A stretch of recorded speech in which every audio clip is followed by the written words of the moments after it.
NCERT पढ़ने को ये बेसिकली हमारा 3 फंडामेंटल होना भी चाहिए। फिर से देखो, तो जैसे जैसे टीचर भी जो है वो सीखता है, अपने एनसीईआरटी आंदोलन में टीचर जो है वो सीखता है कि हमारे पास बेसिकली फंडामेंटल क्या है। एक अच्छा स्टूडेंट एक अच्छे टीचर को हमेशा प्रेरित करता है कि हम कैसे जो है इस पे बेसिक फंडामेंटल कर सकते हैं। राइट दोस्तों, तो एनसीईआरटी आंदोलन के कुछ डायमेंशन क्रिएट हुए। जैसे सबसे पहले हमने शुरू किया बीटीएल, यानी बिटवीन द लाइन। इसको समझते जाना, बिटवीन द लाइन।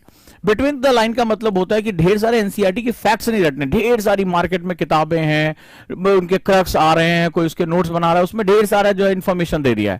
बीटीएल कहता है इसके अंदर अंडरस्टैंडिंग क्या होगी, छुपा हुआ मतलब क्या होगा, आप इसको समझ लो।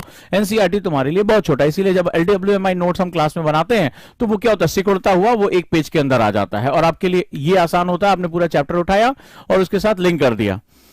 इसके बाद जब बीटीएल होता है तैयार, तो बीटीएल के साथ तैयार होता है जो एनसीईआरटी। चूंकि एनसीईआरटी पहले ही पेज पे कहता है कि भाई हम अंडरस्टैंडिंग डेवलप करना चाहते हैं, हम एक स्टूडेंट में स्पेशली जो यूपीएससी एग्जाम देने जा रहा है उसको हम रॉट लर्निंग से दूर करते हैं। आपके पास एनसीईआरटी होगी, अभी आप खोल लो और पहला ही पेज निकाल लो जो प्रीफेस या आमुख के नाम से है कि एनसीईआरटी क्या कहना चाहता है। आप उसमें देखोगे भाई हम आपकी जो है रॉट लर्निंग नहीं बढ़ाना चाहते, हम आपको मगअप करना नहीं सिखाते हैं, हम आपको ये कहते हैं कि आप कितना जो है अंडरस्टैंड कर पाते हो अपने सराउंडिंग। उसमें लिखता है सराउंडिंग्स को। और यूपीएससी का एग्जाम यही, इसीलिए इसको सामान्य अध्ययन कहा जाता है, सामान्य ज्ञान नहीं कहा जाता। मैं इस पर कई बार बात कर चुका हूं, इसको जो है जनरल स्टडीज कहा जाता है। तो जनरल स्टडीज के केस में यानी कि सामान्य रूप से मेरे आसपास जो कुछ भी चल रहा है मुझे उसको विश्लेषण करने यानी उसको एनालिसिस करने की पावर होनी चाहिए।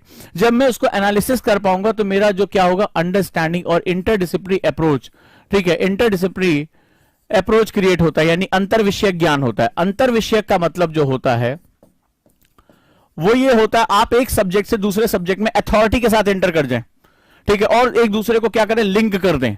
इंटर करके आप लिंक कर दें, आप सोसाइटी को इकोनॉमी के साथ, इकोनॉमी को पॉलिटी के साथ, पॉलिटी को अभी होने वाले बदलावों के साथ, ग्लोबलाइजेशन से जो है इंडियन कल्चर को जोड़ने की आप हिम्मत रख सकें।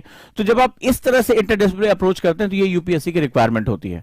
इसके बाद जब इतना कुछ होता है तो हमारे पास नोट्स भी बहुत ढेर सारे होने चाहिए, लेकिन वो स्मार्ट नोट्स होने चाहिए। Right, smart notes. Smart notes का मतलब होता है कम से कम चीजों के साथ, और ऑर्गेनिक नोट। स्मार्ट नोट की सबसे खास बात होती है ऑर्गेनिक होते हैं। ऑर्गेनिक मतलब आज मैंने पढ़ाया, मैंने कुछ स्मार्ट नोट बनाया, लेकिन कल को आपने कुछ और जोड़ा, आज कुछ नया आया, आज आपने देखा मैंने कल्चर पर डिस्कस किया। आज अगर आप जो है उठाकर देख लें, और आज जो डिबेट आई है इंडियन एक्सप्रेस में और जागरण में, तो आप देखेंगे वहां पर जो है वो भारत की भूमि, सनातन के बारे में काफी कुछ है। अब आपको कुछ उसमें नया मिला, आपने उठा के अपने नोट्स में डाल दिया, तो गुरु गुड़ और चेला शक्कर हो जाता है, चेला आगे निकल जाता है। यही इसकी सबसे खास बात होती है। तो स्मार्ट नोट्स जो ऑर्गेनिक हो, क्या हो, ऑर्गेनिक, यानी इसमें हमेशा वृद्धि की संभावना बनी रहे। इसीलिए हम लोगों ने क्या डेवलप किया, LWMI, less word more information. ये जब तीनों आप कम से कम मिलाते हैं तब एनसीईआरटी का जो एक जिसे कहते हैं एसेंस, जो उसकी खुशबू होती है वो तैयार हो जाती है। क्लियर है? तो यहां पर हमें सबसे ज्यादा ध्यान देने की आवश्यकता है। क्लियर? चलिए, तो अब हम लोग एनसीईआरटी को 3 तरीके से पढ़ना है। तो ये 3 चीजें जो होती है आज की बेसिक रिक्वायरमेंट है। अब इस बार मैं क्या नया लेने जा रहा हूं इस पे हम बात करेंगे, और सबके लिए मैंने ये कर दिया है क्योंकि एनसीईआरटी बहुत भारी भरकम डॉक्यूमेंट है। एनसीईआरटी एज अ टीचर मैं जानता हूं कि जब उसको आपको एलडब्ल्यूएमआई में क्रिएट करना होता है तो पसीने छूट जाते हैं। आज भी मुझे हर क्लास से पहले उतनी ही मेहनत करनी पड़ती है, उतना ही जो है वो एक तकलीफ होती है कि कैसे इसको शॉर्टर वे में लेकर जाएं, कैसे इसको इंटरलिंक करें, करंट से इसको कैसे जोड़ें। बहुत ही ज्यादा एक मेहनत वाला काम होता है। तो अगर टीचर के रूप में मेहनत वाला काम आपने देखा कि मैं अपने हाथ से बने हुए नोट्स आपसे पढ़ा, पूरे टाइम आपने मेरे हाथ से बने हुए नोट्स पढ़े, कभी मैंने कोई स्लाइड नहीं, कभी कोई जो है वो पावर पॉइंट नहीं, कुछ नहीं, मैं अपने हाथ से ही नोट्स बनाता हूं और अपने स्टूडेंट से भी उम्मीद करता हूं कि वो इसी तरह से काम करे। क्योंकि मैंने कहा ना कि सीखने की विधियां होती है, एनएलपी ट्रेनर होने के नाते I listen, I forget, I see, I remember, I do, I learn. मैंने सुना, मैं भूल गया, मैंने देखा, मुझे याद रहा, मैंने किया, वो मेरा हो गया। ठीक है, मैं हमेशा के लिए उसको सीख गया। तो आई डू, आई लर्न, जब आप अपने नोट्स टीचर के साथ बनाने जाते हो तो हम पीडीएफ कल्चर का इसीलिए बहुत विरोध करते हैं। क्लियर है दोस्तों? ठीक है, तो एनसीईआरटी में कुछ जर्नीज को हमें विजुअलाइजेशन करना पड़ता है। वो सब्जेक्ट कौन कौन से, जरा ध्यान से समझिए। Geography, geography, right. इसके बाद है एनवायरमेंट, पर्यावरण।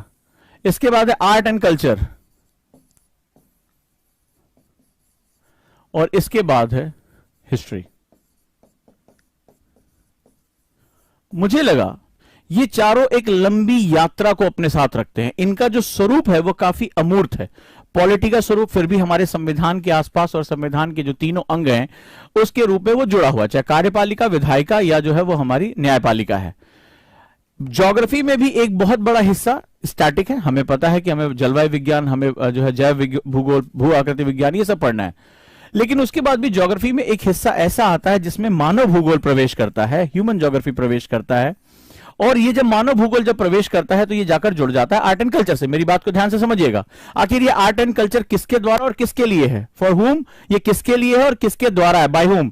तो ये जब आप देखेंगे कि आर्ट एंड कल्चर शुरुआत से ही मानव के साथ, मानव भूगोल के साथ जुड़ा। अब एकदम नई चीज बता रहा हूं इंटरडिसिप्लिनरी अप्रोच को क्रिएट करने के लिए। लेकिन जब हम मानव भूगोल पढ़ते हैं तो हमें मानव के अधिवास यानी सेटलमेंट के बारे में पढ़ना, उसकी जो यात्रा होती है।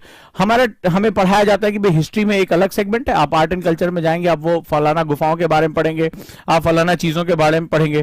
तो मानव भूगोल भी अपने आप में, क्योंकि जब आर्ट एंड कल्चर पढ़ते हैं तो इसमें आप आर्ट एंड कल्चर, कला और संस्कृति, तो जो सांस्कृतिक हिस्सा है, चाहे वो इतिहास का हिस्सा हो चाहे वो भूगोल का हिस्सा हो, जो सांस्कृतिक विन्यास है वो दोनों में है, वो भूगोल में भी है और वो इतिहास में भी है।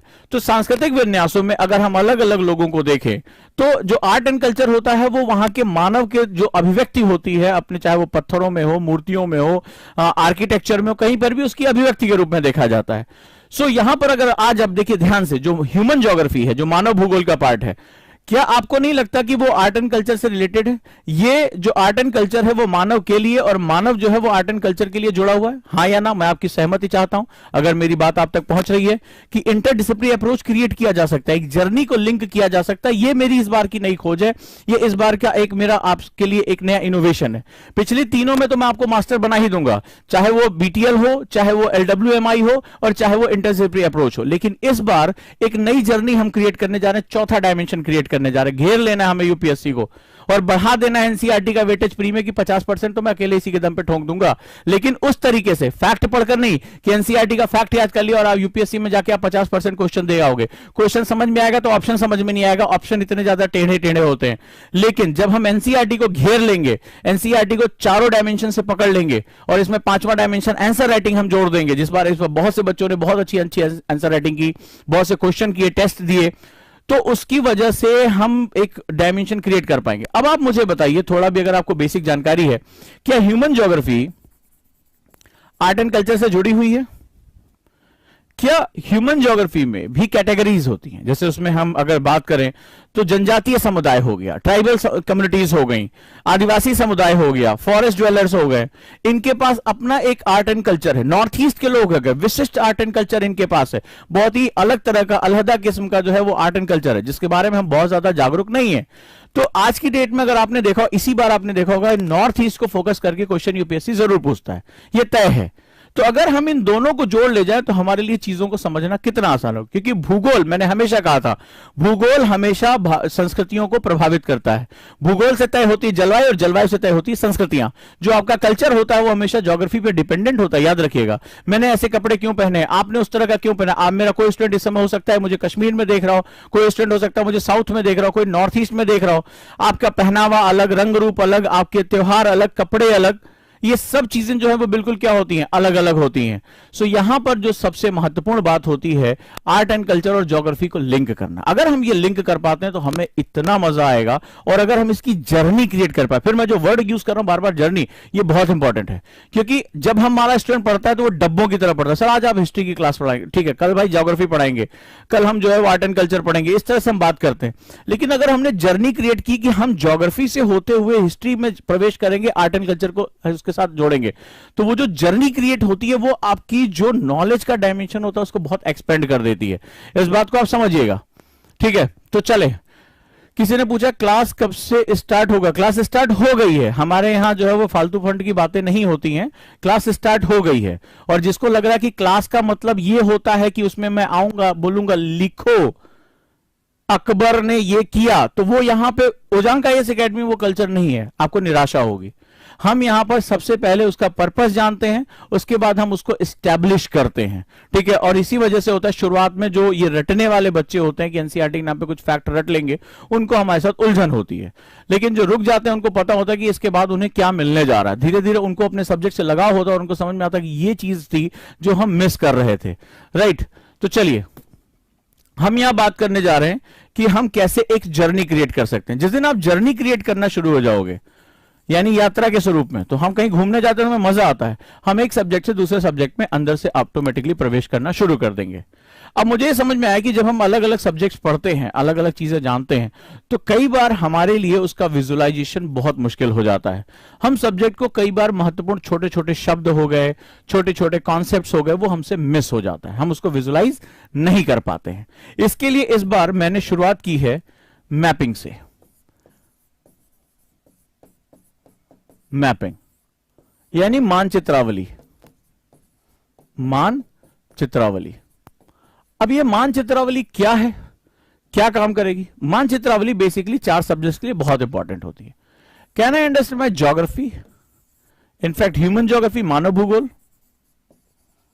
क्या मैं इन्वायरमेंट के भी, आज के मुद्दे बहुत से मुद्दे हैं, क्योंकि इन्वायरमेंट आज की डेट में सिर्फ ज्योग्राफी का पार्ट नहीं रह गया, इन्वायरमेंट आज पॉलिटिक्स का पार्ट है।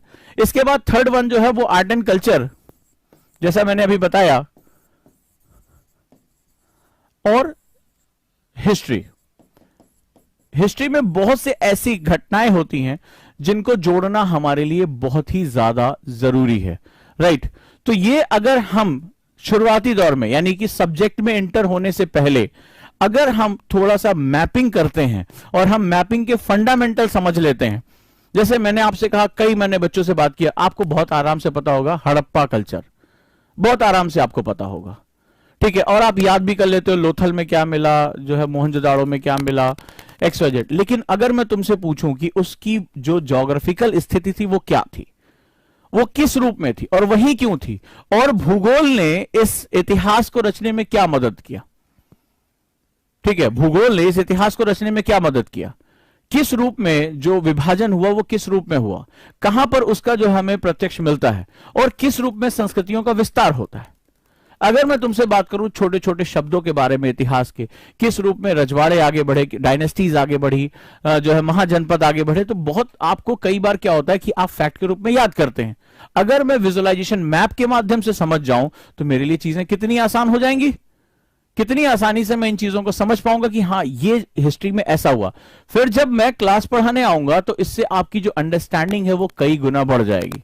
आप समझ पाएंगे कि सर किस चीज के बारे में बात कर रहे हैं, जलवायु के विभाजन क्या है, मिट्टियों के विभाजन क्या है, जनजातीय मानव विभाजन हमें किस रूप में देखने को मिल रहा है, इतिहास में किस तरह से हम प्रागैतिहासिक काल से लेकर, एंशिएंट टाइम से लेकर, हड़प्पन कल्चर से लेकर आज वर्तमान समय में हम इतना कुछ जो विस्तार करते चले जा रहे हैं। इसके माध्यम से आपका जो विजुअलाइजेशन इंपैक्ट है वो कई गुना बढ़ जाएगा। सबसे बड़ी बात होगी आपको जो एक, जिसे कहते हैं जर्नी ऑफ द सब्जेक्ट, यानी विषय की यात्रा बहुत आसानी से आपको समझ में आनी शुरू हो जाएगी। ये मैं पिछले कुछ समय से लगातार महसूस कर रहा था कि इन बच्चों को इस तरह से ये चीज दी जानी चाहिए, और इस बार इनोवेशन के रूप में मैं इसको लेकर आ रहा हूं।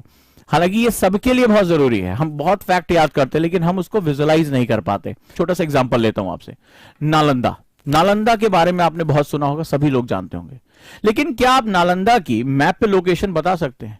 क्या कारण है कि वहां आक्रमण हुआ, आक्रमण करने वाले का रूट क्या रहा? क्या आप बता सकते हैं भारत में बोलने जाने वाली मुख्य रूप से संस्कृत भाषा और अंत में चलकर मराठी या तमाम भाषाएं इसी से निकली हैं? मुझे बता सकते हैं कि ऑस्ट्रिया रीजन से आने वाली भाषाओं का जो विस्तार है वो कैसे रहा? तो क्या आप वो मैप देख सकते हैं? अगर आप जाते हैं मॉडर्न इंडिया में तो आप स्लेव ट्रेड के बारे में पढ़ते हैं, यानी कि जो है वो व्यापार के बारे में, किस तरह से जो है वो दास किया गया। आपको याद होगा कि भाई जो कंपनीज आई थी, चाहे डच हो चाहे पुर्तगीज हो, ये क्या हुआ, लोगों को, जो अश्वेत लोग हैं इनको जो है दास के रूप में लेकर। लेकिन तुम्हें स्लेव ट्रेड का बेसिक फंडामेंटल पता है कि वो स्लेव ट्रेड का रूट क्या था, कहां से वो आए और कहां गए, फिर उनका किस रूप में इस्तेमाल किया गया। तो जब आप इसको देखते हैं तो आपको इतिहास की समझ, भूगोल की समझ, आर्ट एंड कल्चर की समझ लगातार बढ़ती चली जाती है। यहीं पर यह चीज क्यों हुई, इसकी आपकी अंडरस्टैंडिंग बढ़ जाती है। इससे जो सबसे इंपॉर्टेंट होता है वो होता है आप आगे चलकर जब टीचर इसमें प्रवेश करता है तो आपकी अंडरस्टैंडिंग कई गुना बढ़ जाती है, क्योंकि आपको सारी चीजें विजुअलाइज हो चुकी हैं। हालांकि मैंने बहुत कोशिश की, मैं मैप का पोर्शन, स्पेशली इन चारों मैप का पोर्शन बिल्कुल अलग करता जा रहा हूं। इससे मुझे जो सबसे बड़ा फायदा होगा आगे चलकर आपको सब्जेक्ट को कनेक्ट करने में, ह्यूमन ज्योग्राफी को कनेक्ट करने में, तमाम तरह के ऐसी चीजों को कनेक्ट करने में, जैसे मान लीजिए आपसे डॉक्ट्राइन ऑफ लैप्स पढ़ते हैं आप हिस्ट्री में, आप लोगों ने बहुत नाम सुना होगा कि ईस्ट इंडिया कंपनी को चार्टर दिए जाने से लेकर प्लासी की युद्ध से लेकर और आगे चलकर जो है वो बड़े भूभाग पर भारतीयों का कब्जा होने, 1947 तक एक बड़े भूभाग पर कब्जा हो जाने तक, वहां भारत को छोड़कर जाने तक आपने बहुत कुछ पढ़ा होगा। लेकिन आपने देखा होगा कि अलग अलग, चाहे गवर्नर जनरल या वाइस रॉय के टाइम पर किस तरह से भारत में भौगोलिक संरचनाओं का विस्तार हुआ, कैसे भारत का जो उन्होंने धीरे धीरे क्या किया कि वो कब्जा बढ़ाते चले गए।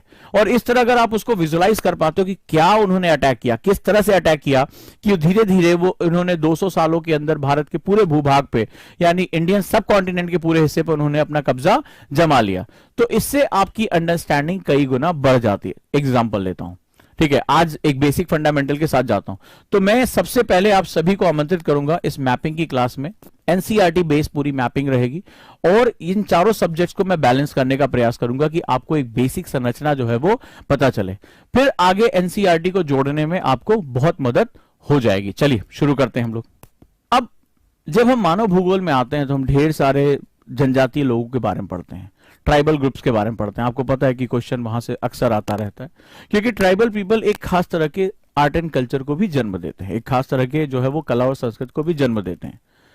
अब अगर मैं भारत में पाई जाने वाली उन जनजातियों को अगर मैप करना शुरू करूं, उनके बारे में बात करना शुरू करूं, उनके आर्ट एंड कल्चर से आपको जोड़ सकूं, तो आपको विजुअलाइजेशन करने में बहुत आसानी होगी। साथ ही साथ इसमें जो कुछ नया आया है उसको भी हम समझ सके। जैसे लद्दाख क्षेत्र में जाते हैं और हम एक ऐसी जनजाति के बारे में बात करते हैं जो चांगथांग में रहता है, और ये कैसी है, ट्राइबल कम्युनिटी, खाना बदोश जनजाति। अगर कोई मेरा पुराना स्टूडेंट एनसीईआरटी का इसमें होगा तो जो ट्राइबल कम्युनिटीज के साथ साथ जो खाना बदोश यानी नोमैडिक हैं ये सारे के सारे। सो नोमैडिक्स कैसे काम करते हैं, नोमैडिक्स यानी खाना बदोश क्यों होते हैं वो खाना बदोश, क्या रीजन होता है कि उनके पास अपना परमानेंट सेटलमेंट नहीं होता और वो उनके पास परमानेंट इकोनॉमिक सिस्टम डेवलप नहीं होता है। तो आज वो समझ गए होंगे कि मैंने इस शब्द के बारे में बताया था। तो बेसिकली इससे आपको क्या हुआ कि आपने एक ही जगह पर वो सारा का सारा सिस्टम देख लिया, कौन कौन से सेगमेंट है। आप अरुणाचल प्रदेश में जाते हैं और एक ऐसे जनजाति, ऐसे ट्राइबल कम्युनिटी के बारे में जानते हैं जो मोन्यूल क्षेत्र में, एक पहाड़ी क्षेत्र में जो चीन के साथ लगने वाली सीमा है, वहां पर वो अपना निवास करता है। इसी तरह अगर हम बात करें, ठीक है, एक अब उड़ीसा में जाते हैं और उड़ीसा में एक सपेरा, ठीक है, स्नेक चार्मर्स, एक ऐसा खाना बदोश, ये भी जो है वो लगातार नोमैडिक्स हैं, चलते रहते हैं। और 2015 में जिनको अनुसूचित जाति, ठीक है, अनुसूचित जाति शेड्यूल्ड कास्ट में इनको जो है जोड़ा गया है, और यहां पर ये बेसिकली जो है वो बहुत पुराना एक समुदाय है जिनका स्नेक चार्मिंग का एक बहुत बड़ा आर्ट है, सांप पकड़ने के विशेषज्ञ के रूप में ये जाने जाते हैं। क्लियर है।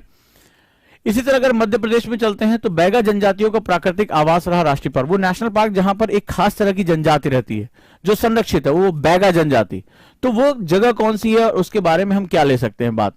मणिपुर की अगर हम बात करें तो यहां पर ऐसी आदिवासी बस्तियां जो पैती, हमार और गंगते, पैती, हमार और गंगते जनजातियां कहां पर रहती हैं, इनकी क्या खास बात है, ठीक है। तो मेरी क्लास हिंदी और इंग्लिश दोनों में होती है, राइट, इसमें टेंशन लेने की जरूरत नहीं है, हिंदी और इंग्लिश बोथ। अगर मैं साउथ में आता हूं, केरल में, तो एक आदिवासी जनजाति रहती कुमली। अब आपको यह पता चल जाएगा कि ये बेसिकली कहां रह रही, इनकी क्या खास बात है, इनका कल्चरल सेटअप क्या है, ये किस तरह के नृत्य, किस तरह का आर्ट एंड कल्चर ये अपने साथ कैरी करते हैं। यही केरल में अगर हम बात करें तो मुथुवन, ठीक है, एक ऐसी ट्राइब जिसका नाम मुथुवन है, और वो बेसिकली जो हमारे वाइल्ड लाइफ सेंचुरीज हैं, जो वन्यजीव अभयारण्य है, वहां रहती हैं। तो इनका क्या, ये पूरे ज्योग्राफी का हिस्सा है जिसको आप विजुलाइज करते हुए इसको देख सकते हैं। गांधीनगर की बात करें, गुजरात के आसपास की, तो एक खास तौर पे एक जो है वो चरवाहा समुदाय है, एक हर्डर है यहाँ पे, जो बेसिकली कहां पर, बन्नी घास भूमियां। तो अगर मैं तुमसे पूछूं कि बन्नी ग्रासलैंड्स, ये ग्रासलैंड्स हैं, एक खास तरह का क्लाइमेटिक सेगमेंट्स होता है, वो कहां पाया जाता है और ये चरवाहा समुदाय कहां रहता है। तो ज्योग्राफी पढ़ने का एक तरीका आपके पास ये भी है कि आप मैपिंग के माध्यम से ज्योग्राफी पढ़ सकते हैं। फॉर एग्जाम्पल मैं हिस्ट्री की बात करता हूं, अब मैं हिस्ट्री के बारे में बात कर रहा हूं और कल मैं यहां पर आपको इसके बारे में एक डिस्कस करना शुरू करूंगा। आपने बहुत सी चीजों के बारे में सुना होगा, फॉर एग्जाम्पल सुवर्ण रेखा नदी हो गई, हमने इतिहास में ये चीज देखते हैं हम बार बार कि नदियों के आसपास हमारी मानव बस्ती हैं, हमारा कल्चरल सेटअप होता है, हमारे सांस्कृतिक, हमारे कल्चरल, हमारे व्यावसायिक जो हमारे सेगमेंट्स है वो यहां पर हमारे डेवलप होते चले जाते हैं।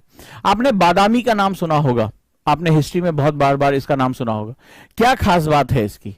ठीक है, आपने बड़ौदा का नाम सुना होगा, आपने तमाम जो है और काली सिंध के आसपास का जो बेस नगर का इलाका विदिशा का नाम आपने सुना होगा। खासियत क्या होती है इनकी? नदियों के किनारे ये नगर क्यों रहे हमारे, इनका महत्व क्या है हमारे जीवन में? तो इसके माध्यम से हम लोग जो है art and culture, geography, human geography, इन सबको हम एनवायरमेंट, इन सबको लगातार जोड़ सकते हैं, राइट। जैसे बन्नी घास भूमियों के बारे में बात करें तो ह्यूमन इंटरवेंशन की वजह से हम ज्योग्राफी पढ़ रहे हैं, लेकिन मानव की जो है बसावट की वजह से खेत बनाए जा रहे हैं और वनों को काटा जा रहा है। नतीजा हो रहा है कि बन्नी घास भूमियों को लगातार बहुत नुकसान हो रहा है। तो गुजरात में उन बन्नी घास भूमियों के नुकसान होने की वजह से, उस क्षेत्र में मानव के प्रवेश होने की वजह से जो यहाँ की जो बेसिक जनजाति है उनका भी आवास क्या हो रहा है, नष्ट होता चला जा रहा है। इसकी वजह से आप लगातार जो है वो एक पॉइंट से दूसरे पॉइंट में इंटर करते चले जा रहे हैं। यही इस समय जो सबके लिए शुरुआती मेरी क्लास होगी वो इसी तरह की क्लास होगी जहां पर मैं आपको मैपिंग जो है दूंगा, मैपिंग से लिंक करूंगा, आपको पूरी जर्नी यानी एनवायरमेंट की जर्नी, ज्योग्राफी की journey, human geographic journey, art and culture और हिस्ट्री, ये सब एक साथ कनेक्ट होती चली जाएगी। सब्जेक्ट को आप कनेक्ट करना सीख जाएंगे और आप एक पॉइंट से दूसरे पॉइंट पे एंटर कर जाएंगे, ठीक है। तो अब इस तरह से क्या होगा, आपको एक बहुत लार्जर डायमेंशन में, इसके बाद जब हम एनसीईआरटी में एंटर करेंगे तो वहां आपको लार्जर डायमेंशन में आपको इसके बारे में पता चलना शुरू हो जाएगा। पढ़ने का तरीका हमें बदलना पड़ेगा, हमें वो पारंपरिक तरीके से अंडरलाइन कर करके लिखने की बजाय हमें बीटीएल पढ़ना पड़ेगा, बिटवीन द लाइन। हमें नोट्स भी अब उस तरह से पैराग्राफ वाले नहीं बनाने पड़ेंगे, हम एलडब्ल्यूएमआई में जाएंगे। इसके बाद हम मैपिंग बेस पे इंटरलिंकिंग करेंगे, हम जर्नी समझेंगे, हमें सबको समझ में आएगा। इसके बाद जब मैं मैपिंग की पूरी क्लास करूंगा, मैं प्रागैतिहासिक काल से लेकर जब वर्तमान समय तक आऊंगा, हिस्ट्री आपके दिमाग में छप चुकी बिल्कुल होगी, यानी आपके पास पूरा डायग्राम होगा, आपके पास छोटे छोटे पॉइंट्स होंगे। अब जब हम हिस्ट्री एनसीईआरटी में, चूंकि एनसीईआरटी की हिस्ट्री बहुत लार्जर है, बहुत बड़ी है, और वहां जब हम प्रवेश करेंगे तो आपको समझ में आएगा सर किस बारे में बात करें, क्योंकि वो आपके पास है। जब वो इमाम नगर की बात करेंगे, जब वो हड़प्पा, लोथल, इनकी बात करेंगे और वर्तमान समय के साथ जोड़ेंगे तो आपके लिए वो आसान होगा, आपके लिए वो समझना। बलूचिस्तान की बात हो रही, कहां था ये बलूचिस्तान, क्या खास बात थी, क्यों वहां पर ब्राह्मी लिपि पाई गई, अगर आप पढ़ेंगे अशोक ने क्यों उसका प्रयोग किया था, क्या रीजन था, वहां खनिज पाए। आज वर्तमान समय की जो चीजें हैं उसको आप इतिहास से जोड़कर देख सकते हैं, राइट। इंटरडिसिप्लिनरी अप्रोच क्या होता है? इंटरडिसिप्लिनरी अप्रोच ये होता है कि आप एक सब्जेक्ट से दूसरे सब्जेक्ट, बहुत अच्छा क्वेश्चन है कि आप कैसे जा सकते हैं। फॉर एग्जांपल, अगर मैं इकोनॉमी पढ़ रहा हूं और इकोनॉमी में मैं एक ऐसे समाज के बारे में पढ़ रहा हूं, इकोनॉमी स्लो है, फॉर एग्जांपल इंडिया में फार्म लॉ को लेकर इतनी बात हो रही, कृषि कानूनों को लेकर, बहुत अच्छा क्वेश्चन इन्होंने पूछा, जवाब पहले इनका सुनो। लेकिन सवाल है कि अगर आप पुरानी किताबों से पढ़ना शुरू करेंगे, आप पुरानी एनसीईआरटी उठा लें या कोई भी बुक उठा लें, तो भारत को एक कृषि प्रधान देश कहा गया, हाँ या ना, मुझे आप जवाब चाहिए आपसे। भारत को एक कृषि प्रधान देश कहा गया है, ये एग्रीकल्चर डोमिनेंट कंट्री है, जहां भारत की 55% आबादी जो है वो कृषि में संलग्न है। और अगर आपने, अब देखिए मैं आपको एग्रीकल्चर पढ़ा रहा हूं, मैं आपको एक सेगमेंट बता रहा हूं। अब सवाल यह है, जब इन्होंने बहुत अच्छा क्वेश्चन पूछा, इसका जवाब भी इनको उतना अच्छा मिलना चाहिए, अंतर विषय क्या होता है, कैसे, क्यों मैं जो है मैपिंग के थ्रू इसको इंटरलिंक करने जा रहा हूं। तो मैं एग्रीकल्चर की बात कर रहा हूं, छोटा सा एग्जांपल ले लेते हैं। मेरे बच्चे जो अभी पढ़ चुके हैं वो जानते हैं कि मैंने क्या बात की, उसको लिंक कर लेंगे, मुझे बहुत कॉन्फिडेंस उनके ऊपर। अब एग्रीकल्चर जो है, जैसे ही आप इकोनॉमी में आते हैं, इकोनॉमी में आपको पता चलता है ये प्राइमरी सेक्टर है, प्राथमिक क्षेत्र है, यानी ये उद्योगों में प्रथम आता है, ठीक है। पहला ये होता है primary, secondary and tertiary. Economy में आपको पढ़ाया जाता है कि 3 क्षेत्र अर्थव्यवस्था के होते हैं, प्राइमरी जिसको एग्रीकल्चर कहते हैं, सेकेंडरी जिसको उद्योग कहते हैं, और टर्सरी जिसको सेवा क्षेत्र कहा जाता है। क्लियर हो गया? अब आप यहां पर समझ गए।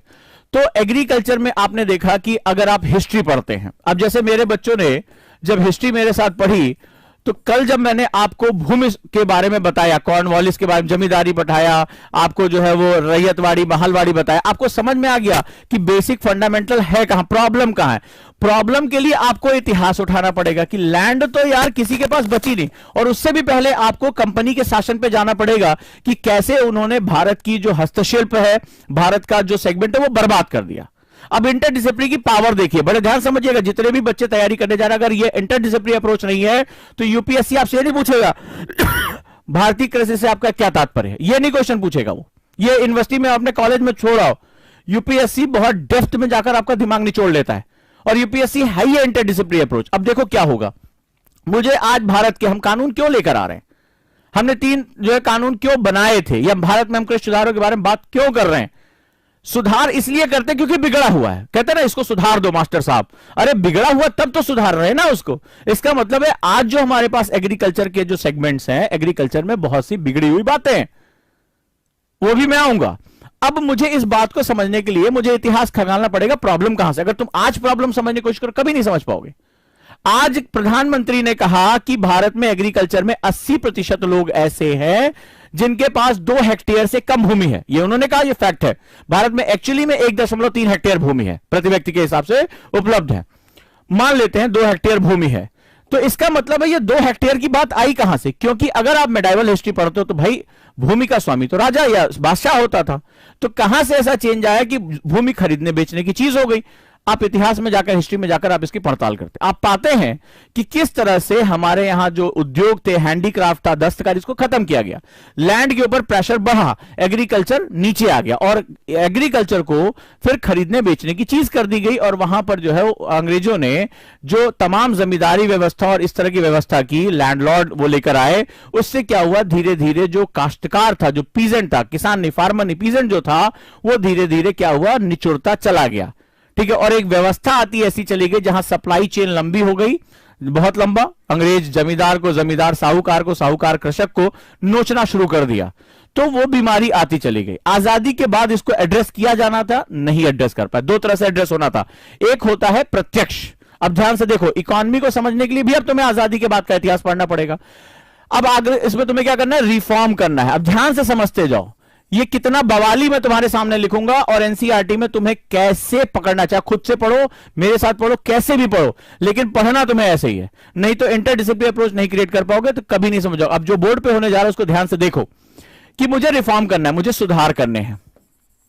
सुधार 2 होंगे, एक प्रत्यक्ष होगा, डायरेक्ट, जैसे आप फॉर्म लॉ लेकर आए थे, आप बिल लेकर आए थे, आपने 3 कानून बनाए, इससे पहले भी तमाम कानून, एमएसपी पे बात चल रही है, तमाम तरह की, मैं इसके लेफ्ट में नहीं जाऊंगा कौन सही कौन गलत है। और दूसरा एक होता है अप्रत्यक्ष।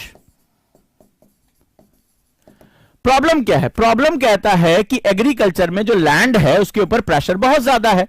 भाई जब मेरे पास 2 हेक्टेयर जमीन ही है तो मैं क्या नंगा, क्या नहाएगा, क्या निचोड़ेगा, वही वाली हालत हो गई है। देश का 80% किसान, वो भी हमारा 80%, समझ रहे हो, भारत की 55% जो आबादी है वो कृषि क्षेत्र में संलग्न है, उसका 80%। सोचो कई देशों की आबादी से ज्यादा, इतना जो है उसके पास अपनी गरीबी से निकलने का कोई रास्ता नहीं, क्योंकि लैंड ही उसका बेस है। और भूमि सुधार तुम्हारे देश में कभी बहुत ज्यादा जो है वो सबसे नहीं हो पाए। तो तुम्हें 2 काम करना पड़ेगा, जहां से बात बिगड़ी है वहीं सुधारनी पड़ेगी। बिगड़ी क्यों थी, बिगड़ी इसलिए थी कि वहां के राजे महाराजाओं को अंग्रेजों ने खत्म किया, उनको पेंशन देकर किनारे कर दिया, ठीक है, और जितने भी दस्तकारी थी उन्होंने अपना बाजार भारत को बनाने के लिए, भारत को बर्बाद कर देने के लिए उन्होंने भारत के हैंडीक्राफ्ट को, भारत के कुटीर उद्योग को खत्म कर दिया, कॉटेज इंडस्ट्री को, और सारे के सारे लोग आ गए लैंड पे। तो पहला सुधार तो यह करना है कि यार इनकी इनकम सुरक्षित करो, इनको लैंड रिफॉर्म करके दो, इनको जो है ज्यादा जमीनें दो, सहूलियत दो, सिंचाई दो, बीज दो, इनको सुविधाएं दो, इनको बाजार दो, इनको मंडी दो। दूसरा अप्रत्यक्ष यानी इनडायरेक्ट तरीका यह है कि इसमें से लोगों को निकालकर इंडस्ट्री में लेकर चले जाओ। भाई मुझे क्या जरूरत है खेती करने की अगर मेरे इंडस्ट्रियलाइजेशन बहुत अच्छा रहा। चाइना का मॉडल देख लो, चाइना अपनी बड़ी से बड़ी आबादी को इंडस्ट्री में कन्वर्ट करा ले गया, तो लैंड के ऊपर प्रेशर क्या हो गया, कम हो गया। या सर्विस सेक्टर में लेके चले जाओ, सेकेंडरी या टर्सरी में लेकर चलो, ये इनडायरेक्ट है। तो ये क्या करेगा, ये खींचकर वहां से लोगों को निकाल देगा, लैंड पर व्यक्ति जो है वो ज्यादा से ज्यादा अवेलेबल होगी। तो ये 2 तुम्हें काम करने थे। प्रत्यक्ष रूप में तुम्हें ढेर सारी चीजें करनी थी, आपको उसको लैंड देना था, उसको जो है वो क्या करना, मार्केट देना था, और सबसे बड़ी बात अब मैं बात करने आ रहा हूं, और वो सबसे बड़ी बात थी। अब ये तो कहेंगे साहब इकोनॉमी आप पढ़ा रहे हैं, आ जाओ। जब हम प्राइमरी सेक्टर है, प्राथमिक सेक्टर है, और इसको हम उद्योग कहते हैं, तो उद्योग में पहली शर्त होती है, उद्योग में चाहिए होता है निवेश। निवेश का मतलब होता है इन्वेस्टमेंट। उद्योग में चाहिए होता है निवेश। क्यों करते हैं, why we do investment, because of value addition. हम किसी भी चीज में वैल्यू एडिशन करते हैं। किसी भी राष्ट्र में वैल्यू एडिशन यानी मूल्यवर्धन सबसे जरूरी शर्त होती है। मूल्यवर्धन का मतलब होता है पॉजिटिव वे में जाना। ठीक है भाई, आपने किया तो आपको निवेश यानी इन्वेस्टमेंट करना पड़ेगा, आपको वैल्यू एडिशन करना पड़ेगा। जब वैल्यू एडिशन शब्द आप सुनते हैं तो आपको लगता है अच्छा ये हमने पैसा लगाया घटाक से, इधर जो है इधर हम आलू डालेंगे उधर सोना निकलेगा, ठीक है, तो यहां हम क्या करेंगे, निवेश करेंगे, वैल्यू एडिशन नहीं। वैल्यू एडिशन के भी डायमेंशंस होते हैं। वैल्यू एडिशन में पहली शर्त होती है, मान लीजिए वैल्यू एडिशन आपको करना है, आज आप किसी गांव देहात में है, आज आप सोच रहे हैं एनसीईआरटी बहुत कठिन है, लेकिन आपने आईएएस बनने का सपना देख लिया। अब मैं कितने भी नए तरीके, मैंने कहा एलडब्ल्यूएमआई नोट्स बनवाऊंगा, मैं तुमसे कह रहा हूं इंटरडिसिप्लिनरी पढ़ाऊंगा, मैपिंग भी करा रहा हूं, बीटीएल भी करा रहा हूं, लेकिन आप कुछ नहीं करना चाहते। आप कह रहे नहीं सर हम तो आंख बंद करके सोते रहेंगे आराम से, बस आप पढ़ाइए, आप पढ़ाइए, आप बताइए आईएएस बनने के नहीं। अब आप में से कोई पूछ ले, यानी अगर पहली शर्त क्या है वैल्यू एडिशन की, पहली the first condition of the value addition is self involvement. ध्यान से समझो, सेल्फ इन्वॉल्वमेंट।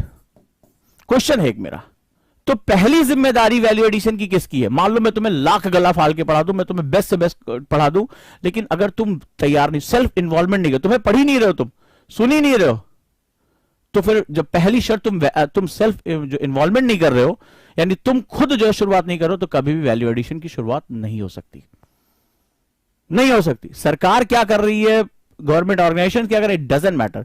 जब तक, याद रखिएगा, जब तक आप शुरुआत नहीं करते हैं तब तक आप कभी भी वैल्यू एडिशन की शुरुआत नहीं कर सकते। और कोई भी अर्थव्यवस्था, आज की सबसे प्रगतिशील अर्थव्यवस्था है वैल्यू एडिशन बेस्ड अर्थव्यवस्थाएं होती, याद रखिएगा। जितनी भी इकॉनमी है वैल्यू बेस्ड यानी मूल्यवर्धन बेस्ड इकॉनमीज होती हैं, इसीलिए हम स्किल नॉलेज पर इतना ज्यादा फोकस कर रहे हैं, टेक्नोलॉजी पे फोकस कर रहे हैं, आर&डी पे फोकस कर रहे हैं, हर तरह से हम मारे जाते हैं। लेकिन आज हम न सिर्फ अपने लोगों की जरूरतें पूरी कर रहे हैं, हम निर्यात कर रहे हैं, यह होता है वैल्यू एडिशन। लेकिन जब तक आप इन्वॉल्वमेंट नहीं करेंगे तब तक आप कभी भी वैल्यू एडिशन की शुरुआत नहीं करें। इसके बाद आता है गवर्नमेंट इंटरवेंशन, सरकारी जो प्रवेश होता है, इसके बाद होता है मार्केट यानी बाजार, और चौथा होता है तकनीक यानी टेक्नोलॉजी। ये चार जब मिलते हैं तब वैल्यू एडिशन की शुरुआत होती है। लेकिन आप एक ऐसे समाज में, अब आ जाइए इकोनॉमी से निकलकर सोसाइटी में, अब देखिए इंटरडिसिप्लिनरी अप्रोच कैसे होता है। आपकी पूरी सोसाइटी सुरक्षा की खाली मांग कर रही है, मेरे अधिकार ना छीनो, मेरे अधिकार रहने दो, मुझे सिक्योर कर दो किसी तरीके से। जो गरीब है वो गरीब, सुरक्षा का मतलब ये नहीं कि तुम किसी दुश्मन से, सुरक्षा का मतलब होता है यथास्थिति बने रहना। कई बार आई एम नॉट कंफर्टेबल, मैं अपने कंफर्ट जोन से बाहर नहीं आना चाहता, मैं किसान हूं, मैं तुमसे मांग लूं 5 साल बाद मेरा कर्ज माफ कर दो, मैं किसान हूं, देश का किसान। कहते हैं भारत की खेती मानसून का जुआ है। भाई राजनीति भी कितने गंदे शब्द इस्तेमाल करती है, अरे मानसून का जुआ है, तुम 50 साल से बदलता चल रहे हो, उसको नहर बना के नहीं दे पा रहे हो, उसको सिंचाई सुविधा नहीं दे पा रहे हो। भारतीय कृषि घाटे का सौदा है, आपने कई किताबों में पढ़ा होगा, तुम बता ही रहे हो कि ये उद्योग डूबने के लिए बना, जब तुम उसको बार बार बोल रहे हो घाटे का सौदा, तो कहां से अपने लिए वैल्यू एडिशन करेगा? यानी सोसाइटी अगर प्रोग्रेसिव नहीं है, सोसाइटी में इनोवेशन नहीं है, सोसाइटी में प्रोग्रेस नहीं है, रिस्क टेकिंग सोसाइटी नहीं है। देखो सुरक्षा से निकलने के लिए रिस्क लेना पड़ता है कि चलो कुछ नई फसल ट्राई करते हैं, कुछ नया तरीका देखते हैं, कुछ नया उगाते हैं, बहुत साल से गेहूं चावल उगा लिया, तो रिस्क टेकिंग सोसाइटी होती है। रिस्क से इनोवेशन बढ़ता है, इनोवेशन तुम्हारी लाइफ का हिस्सा बनता है और हमारी प्रोडक्टिविटी बढ़ जाती है।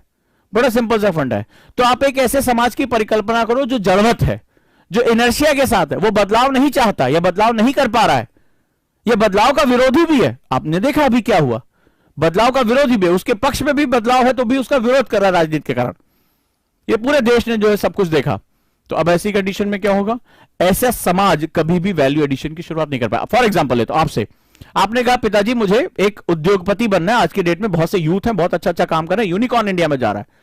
अब पिताजी जो है वो ये सोच के बैठे थे कि तुम सरकारी नौकरी हर हालत में करोगे, भले चाहे तुम तृतीय श्रेणी जो है वो सरकारी कर्मचारी बनो, कोई दिक्कत नहीं है, तभी शादी होगी तुम्हारी, तभी अच्छा तुम्हें दहेज मिलेगा। उन्होंने ढेर सारे सपने देख रखे। तुम पहुंचे उनके पास, बोला पिताजी मैं अपने दम पर कुछ करना चाहता हूं। पिताजी ने चप्पल निकाली, बोले फिर से बोलो क्या कह रहे थे। अब तुमने उनके हाथ में 9 नंबर की पैराग्राफ देखी, अपने सपने अपने थूक के साथ घटक लिए। बोले अब नहीं पिताजी हम कुछ नहीं कह रहे थे, हम कह रहे थे वो क्या नाम है बैंक पीओ फॉर्म निकला, हम भरने जा रहे हैं। होता है हमारे समाज में, जैसे ही आप उनको कुछ कहते हैं तुरंत बोलते हैं अरे सरकारी नौकरी कर लो। अभी आप ज्यादा नहीं, पेटीएम के जो सीईओ हैं, आपने देखा कि भारत में सबसे बड़ा जो है वो आईपीओ खुला, सबसे बड़ा अभी तक का। उन्होंने खुद कहा कि मेरे पिताजी ने कहा क्या यार ये नौटंकी वोटंकी कर रहे, कोई सरकारी नौकरी ज्वाइन कर लो, क्योंकि सरकारी नौकरी का मतलब होता है सुरक्षा, सिक्योरिटी, और समाज सिक्योरिटी देता है। भैया कोई लड़की नहीं देगा तुम्हें शादी करने के लिए, क्योंकि वो सिक्योरिटी देख रहा है दामाद जी सिक्योर है कि नहीं है। तो अब ऐसी कंडीशन में जब ऐसा समाज जब सिक्योरिटी देख रहा हो, रिस्क टेकिंग नहीं है, तो इनोवेशन कहां करेगा? अगर पेटीएम के सीईओ ने अपने पिताजी की सुनी होती तो आज आप शेखर का नाम ही नहीं सुनते कहीं। आज भारत का सबसे बड़ा आईपीओ, और उन्होंने कितने युवाओं को प्रेरित किया होगा, यार हम भी कुछ अपना कर सकते हैं। आज यही कारण है पेटीएम की सक्सेस के बाद अगर आप देखेंगे भारत में फिनटेक्स यानी कि फाइनेंशियल टेक्नोलॉजीज इंडिया में, पूरी दुनिया में नंबर 1 हम पहुंच गए। सबसे ज्यादा पूरी दुनिया में यूनिकॉर्न जो पैसा ले रहे हैं वो फिनटेक्स में ले रहे हैं, फाइनेंशियल टेक्नोलॉजीज में ले रहे हैं। ये होती है सक्सेस स्टोरीज। जब आप रिस्क लेते हैं, जब आप खतरा मोल लेते हैं, तो आप ये समझिए मैं इकोनॉमी को सोसाइटी के साथ जोड़ रहा हूं, पॉलिटी के साथ जोड़ रहा हूं।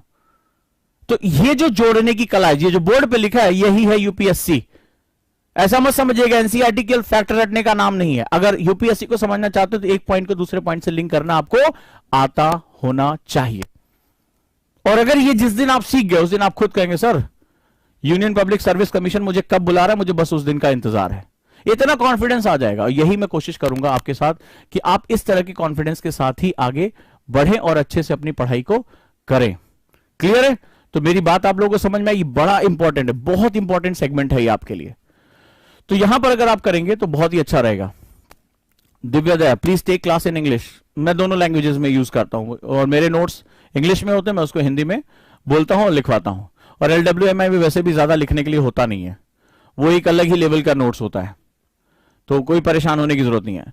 ये अगर मेथड आप समझ गए, ठीक है, ये मेथड आप समझ गए तो आपके लिए बहुत ही अच्छा रहेगा, बहुत ही अच्छा रहेगा। आईपीओ, इनिशियल पब्लिक ऑफरिंग, पहली बार जब शेयर निकाले जाते हैं इसको आईपीओ बोलते हैं, इनिशियल पब्लिक ऑफरिंग।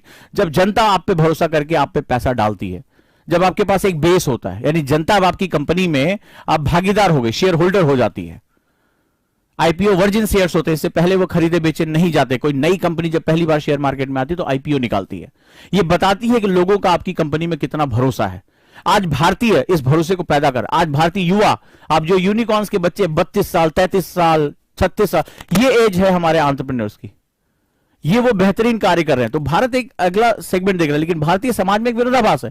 एक बड़ा समाज रिस्क ले रहा है और एक बहुत बड़ा समाज एक जो है सुरक्षा में अभी भी जुड़ा होता है। तो भारतीय किसान की जो सबसे बड़ी समस्या है वो रिस्क टेकर नहीं है, वो रिस्क जीवन का ले रहा है, वो इनोवेशन का रिस्क नहीं ले रहा है।